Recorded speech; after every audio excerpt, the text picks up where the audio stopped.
A bikie's fighting for life. Peter Godfrey, or Fuzzy as he's known to his bikie mates, is clinging to life after he was stabbed in the southern Perth suburb of Henderson.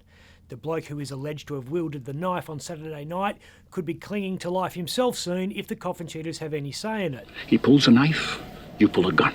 He sends one of yours to the hospital, you send one of his to the morgue. The acronym DEFWAC is a common tattoo amongst members of that gang. You'll also see it sewn on jackets. It stands for Don't Ever F with a Cheater.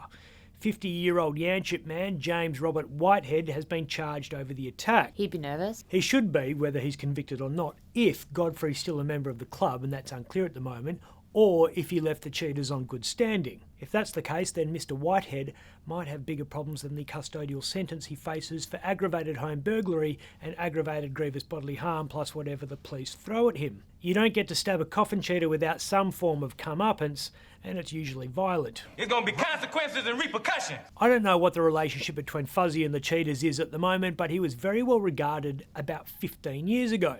He's been talked up as a past president of the cheaters. Don't know if that's the case, because last I checked that club was run by a council. Peter was in charge of the Fremantle chapter for a while, and the cheaters were using him as their official spokesperson. You don't put someone up to speak on your behalf if you're a bit unsure of how staunch they are. So much for the bikie code of silence. It's a code that's applied selectively. Sometimes you just can't shut them up. Back then, Godfrey was front and centre of a campaign against the previous Liberal WA government's crackdown on bikies. He was the cheaters' voice on the United Motorcycle Council of WA. The original UMCWA comprised representatives from the Coffin cheaters, Club Deros, Gypsy Jokers, God's Garbage, Outlaws, Rebels and Vietnam veterans. The Finks, which were recruiting aggressively in WA around the time in 2009, weren't founding members of the WA Council, but Fuzzy Godfrey said he expected them to join. Why the hold-up? A senior New South Wales Fink called Ferret said, and I quote, "We just have to work a couple of little things out." Little things like what? Like this guy. You always talk about... Troy McCanty's decision to establish a WA chapter of the Finks after he was expelled from the Cheaters caused something of a frightful hoo-ha in the underworld. And those great champions of modern diplomacy, Ferret and Fuzzy, had some talking to do. We can work it out together.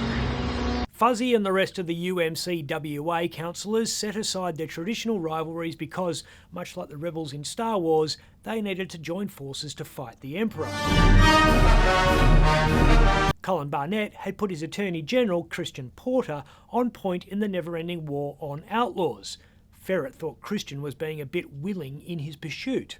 We are together just to ride our bikes and have a good time. So did Eric from the Club Deros. I only came in this morning for a response to Christian Porter's accusations yesterday that we're all criminals, and we're not. The bikies warned us in 2009 that Porter's proposed anti-association laws would see police target other suspected criminal organisations, and they actually named the Catholic Church and the West Coast Eagles as two institutions which might fall foul of the draconian laws. This unkempt youngster just might be onto something. They didn't have much to worry about in the end because Porter's crackdown on the underworld had the net result of a threefold increase in both the number of gangs and the number of patched members, which turned out to be good news for Christian because it guaranteed him a lucrative time as a criminal defence lawyer in his life after politics.